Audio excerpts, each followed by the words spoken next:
आपके साथ मैं हूं वैशाली वर्मा। अगर आप अपना विज्ञापन हमारे बुलेटिन में शामिल करना चाहते हैं तो स्क्रीन पर दिए हुए नंबर्स पर संपर्क कर सकते हैं। समय हो चुका है हमारे बुलेटिन का। नजर डालते हैं देश दुनिया की छोटी बड़ी खबरों पर। आज हम लखनऊ के पार्टी कार्यालय में उपस्थित, जहां पर हमें एक युवा बहुत बड़ी हस्ती नजर आई जो अपनी पार्टी के लिए इतनी स्पष्ट तरीके से बोल रही है। आदर्श शुक्ला जी जो अपनी पार्टी के लिए कह रहे हैं हमें पद मिले चाहे ना मिले, मैं पार्टी के साथ खड़ा रहूंगा। मतलब पार्टी के लिए इतनी मोहब्बत और इतना प्यार देखकर मेरा मन भर आया। आइए हम बात करते हैं आदर्श शुक्ला जी से। आदर्श शुक्ला जी, न्यूज़ 77 में आपका स्वागत है। आपको भी धन्यवाद सर। जैसा कि आपने कहा पद मिले ना मिले मैं पार्टी के लिए खड़ा रहूंगा जी। और अखिलेश यादव जी में ऐसा क्या है, मतलब आप ये सबसे पहली बात तो मैं एकदम साफ साफ आपको बता दूं कि जो ये योगी सरकार है, भाजपा की सरकार है, उत्तर प्रदेश में चारों तरफ एकदम त्राही त्राही मची है। पहला चीज़। दूसरा चीज़ ये है कि भाजपा सरकार हर मुद्दों पे विफल है। ना वो युवाओं का साथ दे रही है, ना वो किसानों का साथ दे रही है। और रही बात मेरी कि हमको मिले पद या ना मिले, तो जब समाजवादी की सरकार बन जाएगी तो सबसे पहले जो हमारा देश है, जो हमारा समाज है, जो हमारा प्रदेश है उत्तर प्रदेश, जब ये स्वस्थ हो जाएगा, खुशहाल रहेगा, जो हमारे किसान फांसी लगा रहे हैं वो फांसी नहीं लगाएंगे, जो उनकी आय है उनको सब कुछ मिलेगा, सब सारी स्थितियाँ जब सामान्य हो जाएंगी। और हमारे राष्ट्रीय अध्यक्ष जी एक ऐसे मुख्यमंत्री हैं, लगभग मैं पूरे भारत में किसी भी राज्य में नहीं देखा हूँ इस तरीके का मंत्री, मतलब जो है मुख्यमंत्री, कि चाहे कोई आम कार्यकर्ता हो या कोई बड़ा पदाधिकारी हो या कोई विधायक या सांसद हो, जितनी तवज्जो उसको देते हैं उतनी तवज्जो एक नॉर्मल कार्यकर्ता को देते हैं। और रही बात हम लोग, तो मैं जैसे छात्र संघ से जुड़ा हूँ। 2017 में मैं वहाँ से छात्र संघ का चुनाव लड़ा था, विश्वविद्यालय से निर्दलीय मैं लड़ा था। उसके बाद हमारी आस्था और हमारी भावना हमेशा से समाजवादी रही है। मैं भक्त नहीं हूँ, कोई ये सोचे कि मैं भक्त नहीं हूँ, क्योंकि राष्ट्रीय जो भी समाजवादियों का तरीका है काम करने का, लोहिया जी को आप ले लीजिए, जनेश्वर जी को आप ले लीजिए, किसी भी जितने हमारे सीनियर लोग हैं समाजवादी के, वो सारे लोगों के अंदर स्वार्थ नहीं है, व्यक्तिगतवाद नहीं है, पहला चीज़। और हमारे राष्ट्रीय अध्यक्ष जी सभी को लेके चलते हैं, सभी धर्मों को लेके चलते हैं, समानता को लेके चलते हैं। ये हमारा जो देश है ये सभी धर्मों को बराबर हो देता है। शुक्ला जी, जैसा कि आपने विपक्ष की बात पहले ही रख दी कि विपक्ष यानी कि बीजेपी सरकार किसी को समझती नहीं, किसान को भी नहीं समझ रही, युवाओं को भी नहीं समझ रही, है ना। तो क्या मतलब है कि आपके समाजवादी पार्टी के राष्ट्रीय अध्यक्ष जी समझते हैं इन लोगों को?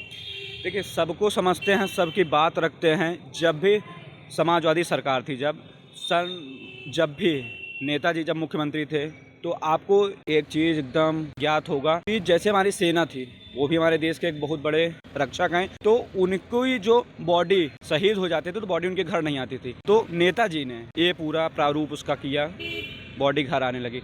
रही बात राष्ट्रीय अध्यक्ष जी की, तो राष्ट्रीय अध्यक्ष जी जितना भी काम होता है, आप रोजगार के मुद्दे पे जाइए, आप शिक्षा के मुद्दे पे जाइए, हॉस्पिटल को आप देख लीजिए, स्वास्थ्य व्यवस्था को आप देख लीजिए, किन्हीं भी रास्तों में सफलता ही आपको दिखेगी समाजवादी पार्टी की। और व्यक्ति विशेष पे नहीं है समाजवादी पार्टी, वो सभी धर्मों को लेकर चलती है। क्या सुविधा जी हुए कोरोना में क्या सुविधा दी? देखिए, समाजवादियों ने तो बहुत बड़ा काम किया है कोरोना में। लॉकडाउन में आप देखिए, जहाँ पे भाजपा सरकार और दिल्ली की सरकार दोनों जो है एकदम साफ साफ एकदम घुसे हुए थे, विरोध कर रही थी कि आप लोग लॉकडाउन में रास्ते पे ना निकलिए, रास्ते पे आप कोई काम ना करिए। जो समाजवादी लोग थे वो समाजवादी रसोई रास्ते में लगा दिए थे, जिससे जितना बन पड़ रहा था सब लोग भोजन कोई लेके, कोई सुविधा मतलब कि कोई दवा लेके रास्ते में सब लोग अपना एक छोटा जी, जैसा कि आप कहना चाहते हैं कि सरकार सत्ता में नहीं भी थी तो भी उसने बहुत सारे काम किए, तो ये बीजेपी सरकार को क्या लगता है कि उन्हीं ने भी तो गेहूं दिया लोगों को,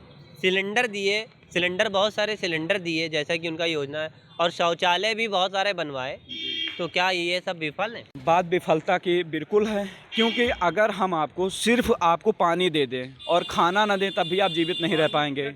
और खाना दे,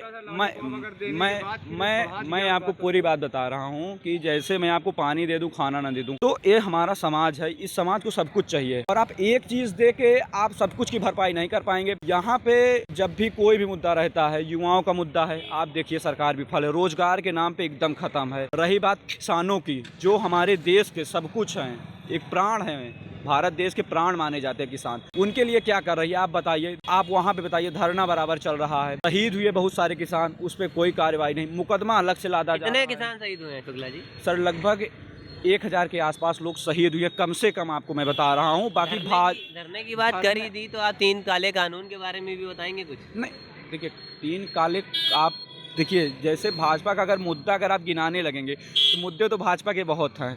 मुद्दा उनकी असफलता के हैं, सफलता के कोई उनका मुद्दा ही नहीं है।